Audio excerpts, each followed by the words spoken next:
রহমানির রহিম। আমার সামনে আমার বিদ্যালয়ের সকল শিক্ষার্থী, সম্মানিত অভিভাবকগণ, সবাইকে জানাচ্ছি সালাম, আসসালামু আলাইকুম। আপনারা সারাদিনে অনেক পরিশ্রম করেছেন, অনেক, যেটা আসলে বলার বাইরে। গ্রামের মানুষ আপনারা, অনেক বাসায় কাজ থাকে। আমার ডাকে যে সারা দিয়ে আপনারা আসছেন, এটা আমি কৃতজ্ঞ। আর আপনারা তো জানেন যে আমি হচ্ছে আপনাদের মানে সন্তানের শিক্ষিকা। আমাকে তো চেনেন সবাই। আচ্ছা, আমি আপনাদের সাথে কিছু আলোচনা করতে আসছি, সেটা আপনারা সবাই জানেন, কম বেশি সবাই বোঝেন। এই যে আপনার ছেলে মেয়েরা যে আমাদের বিদ্যালয়ে আসে, বিদ্যালয়ে আসার পরে কি আপনাদের আর কোনো দায়িত্ব থাকে? থাকে না। কিন্তু সব দায়িত্ব কাদের? আমাদের থাকে।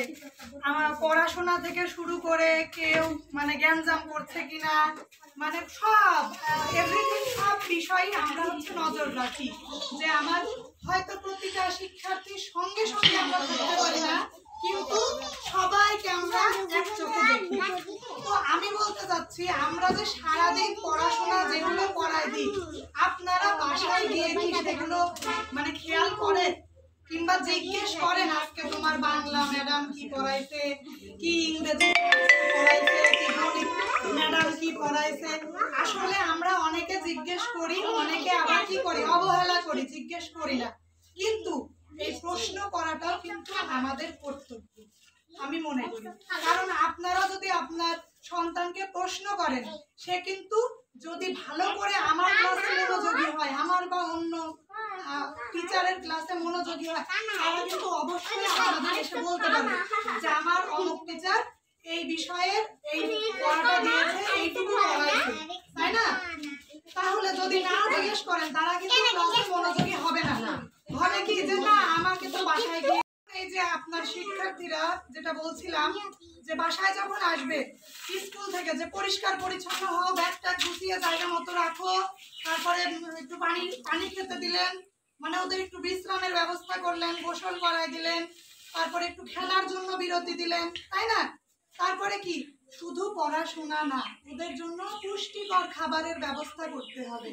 পুষ্টিকর খাবার বলতে যে শুধু মাছ, মাংস, ফল মূল, মানে এইসবের কথাই আমি বলছি না।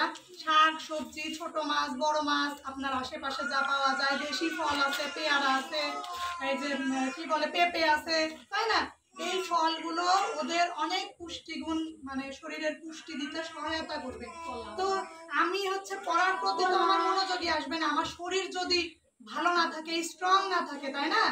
এই যে আমি আপনাদের সাথে কথা বলতে আসছি, আমি যদি ঠিক মতো খাবার না খেতাম, তাহলে কি আমার কথা বলতে ভালো লাগতো? আমার শরীরেই অশান্তি, শরীরেই অসুস্থ, তাহলে আমি কি শেখাবো আর কি পড়াবো, তাই না?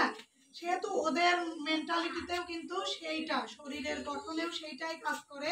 ব্রেন ডেভেলপমেন্টের জন্য তাদের খাওয়া দাওয়া এগুলোর প্রতি নজর দিতে হবে।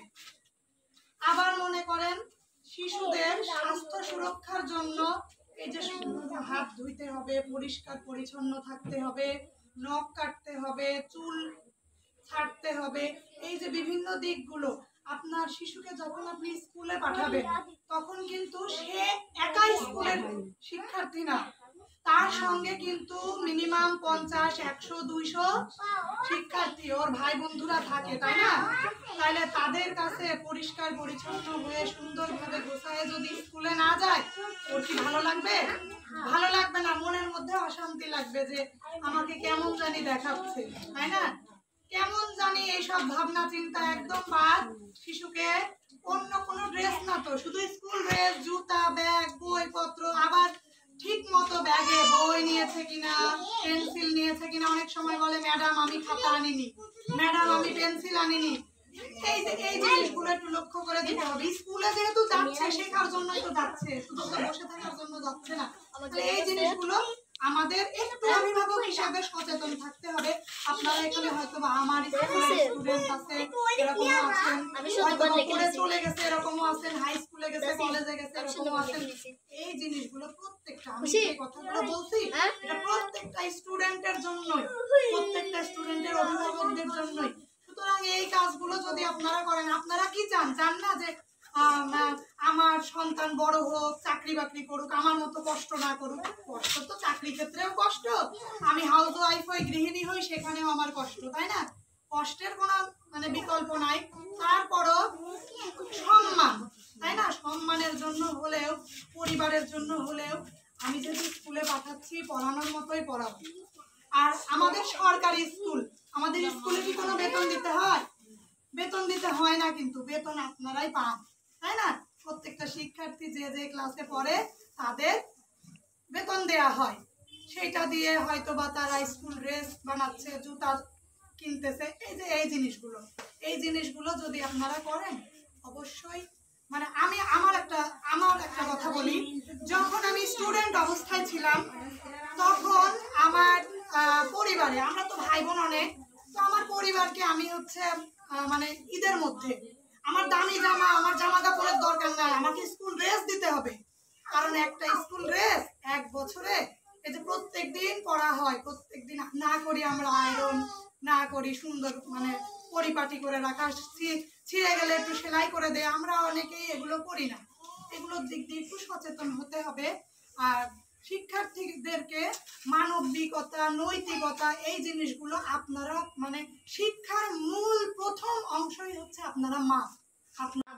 অবশ্যই আপনারা আমাদের জন্য দোয়া করবেন, সহযোগিতা করবেন। আপনারা সহযোগিতার হাত বাড়িয়ে দিলে আমাদের ভালো লাগবে, কারণ আমরাই আপনারাই আমরা, আমরাও